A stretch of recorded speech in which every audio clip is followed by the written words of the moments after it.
Public Protector Advocate Koleka has found that the Gauteng Education Department was wrong to start building the Mayibuye Primary School in Tembisa too close to a wetland. It seems that that wetland had also been contaminated by a sewage pipe. The department spent 82 million rand on the school. It only commissioned a report about the wetland and the land that it was being built on after the construction started. Steve Mabona is the spokesperson for the Gauteng Department of Education. Steve, good afternoon to you. How do you feel about these findings? From what I can see, the Public Protector is not pleased with the way your department handled this. No, thanks very much. We need to clarify that we are the end user as the Department of Education. The Department of Infrastructure Development, they would have led the process to build a school. That's why in the report, each and every department there's a remedial action that we need to take care of. As a department, we must make sure that the plan that we introduced, that of phase 2, and to make sure that the school is fully, functional, and we need to make sure that we adhere to the Public Finance Management Act. We're going to do that. But Department of Infrastructure, they need to furnish the Public Protector with the investigation that they did, on procurement and on things that were not done, because the report is quite clear that, yes, the wetland survey was not done, which is something that could have been prevented. And when you build next to a wetland or any water-related area, there must be a license from the Department of Water Affairs. So there's an insistence from the Public Protector that we must follow through that process. We must still have that license. Hence, they gave us 60 days to report back on what is it that we have done. So from where we're sitting, we actually played a significant role in rescuing this project. As it were, we had to procure mobile units because when we started, we were looking at about 1,200 learners. Now we are sitting with a school of about 2,000. So we did so much. We had to refurbish a vandalized school so that we can then move in. Hence, we have managed to launch the school this year, early in the year. So the school is being used now? The school is launched, the school is being used. Learners are returning to that school as we open schools tomorrow. And are all of the buildings usable? All the buildings are usable besides the hall that is very close to the boundary line. And we are facilitating a process to, rehabilitate it.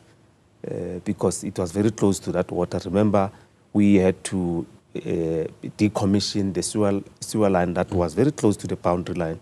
It has been now removed from there. It's very far from that place. It will not, contaminate the wetland and also have problems that the water will be running into the school. So we are quite convinced that the phase 2, which includes the sports facility, should be done as it were. At this stage, so it was, 82 million rand spent on the project. I accept what you say about the Department of Public Works and Infrastructure. I would imagine, though, that some of your officials would have been very involved in siting the school, deciding where it needs to be. Now, it's Tembisa, it's a high-density area. There's a huge demand for children. There are already 2,000 learners in this school. And there are also not many places to build a school. So I understand all of those problems. But presumably your officials would have done site visits, gone to see where, because you would have decided where you wanted the school.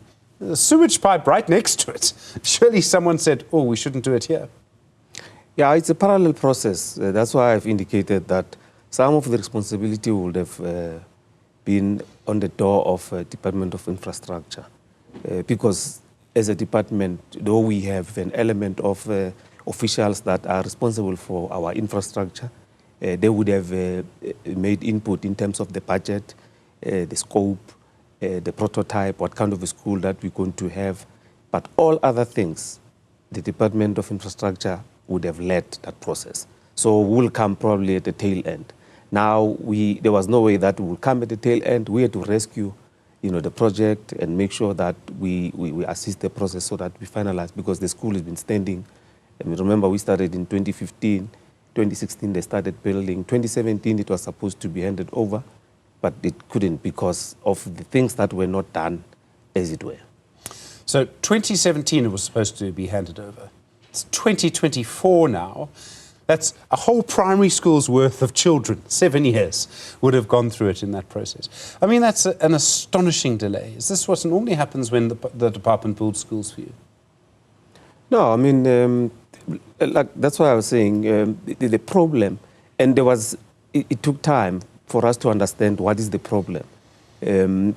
We cited, at that time they cited the wetland, and everyone was saying the school is built on a wetland, and without elaborating much.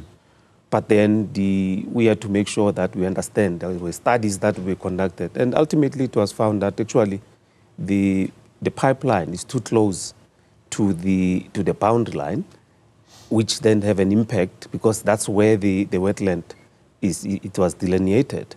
So that's the problem that we had.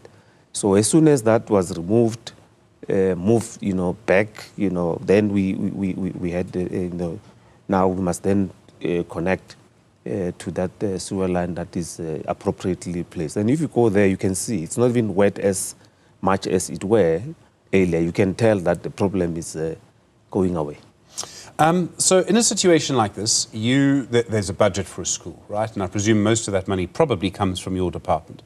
And you also then had to, and I think I recall at the time, there were people very angry, their children couldn't go to the school.